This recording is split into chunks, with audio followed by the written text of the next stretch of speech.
Module 2.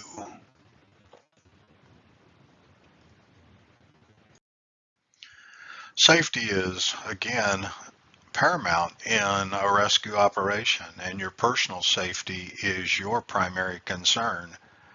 Though you're looking at it in the context of the rescue, if you get injured, your team is most likely going to be working on you and not the victim, or at least initially.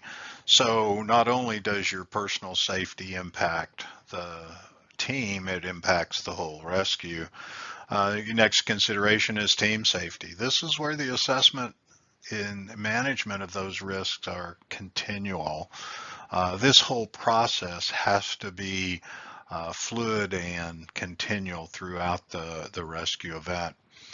Victim, patient safety, obviously that is why you're there, is to move them out of harm's way and treat them as you can. Public safety, uh, anytime you have a rescue, whether it's a motor vehicle crash, high angle, low angle, or water rescue, you're going to get a crowd.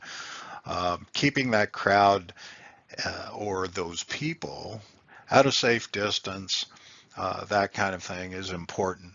But also treating those people like you want to be treated, and treating them in a manner that is appropriate and not necessarily authoritarian. And if it's a bad situation, then obviously you get law enforcement involved and so forth.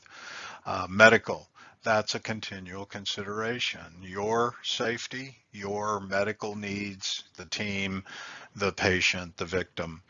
Uh, Evaluating whether this is life-threatening, what you can do to treat them at that point, or do you package them and transport? Package and transport is usually the situation, whether it's bringing them in the boat and treating them while you're moving, or do you have to treat them where they are and then move them into a transport? Uh, and in evaluating this, is it a rescue or is it a recovery? That changes the whole aspect of the operation. Weather considerations, water considerations, um, what are those conditions? What are they expected to be? These are things you're going to try and find out as you're moving toward the the rescue scene, and continually evaluate what those conditions are and how it affects your plan of attack. Let's take a minute to look at these classifications, both for surface water, which could be swift water related, or lake water, or even flood water.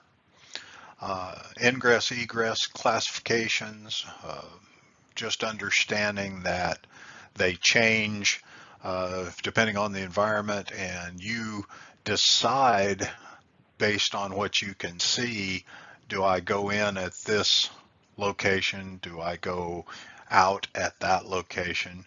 These are just some general ideas. We've seen these before in the lake boat training.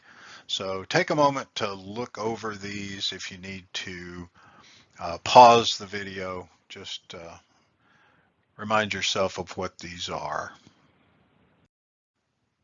Communications, we spoke about that earlier, the importance of clear and effective communications. When using the radio, we need to make sure that we speak across the microphone, don't yell into it. Speak in a loud voice, but not yelling. Um, Remember, when keying up our radios, they're repeated systems, so you need to push the transmit button, wait for 1/2 to a second, and then make your transmission. Remember the whistle signals. 1, stop or look. 2 is upstream, 3 downstream. 3 iterations of 3 is an emergency. So remember those. We have the visual hand signals there. One hand touching the top of my head is I'm okay. help, arm straight up, palm open, I need. If you're using the other arm to point to somebody, that's they need. If your fist is closed and crossed over the top of your head, stop. That would be both fists, both hands.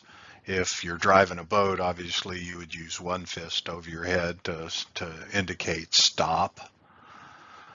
If you're pointing at something, palm open, direction very exaggerated. You may be pointing at somebody. This is where if you had your hand straight up, palm open, and pointing at somebody coming down, they need help, or you're pointing at something in the water. If it's a navigational hazard or something that's a tree or something coming down, indicate with your elbow pointing toward that. And your light signals are the same as the whistle signals. Takes a little practice to do those, but keep those in mind. In our communication, using those terms that we've talked about before, upstream and downstream, river right and river left are very important because they're always oriented with you facing downstream.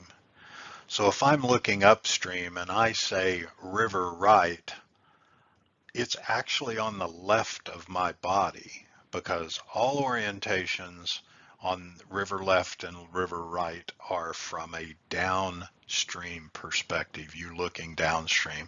So it's really important to remember this and remember that you can take and turn downstream, think of that river right, river left, even if you're looking upstream.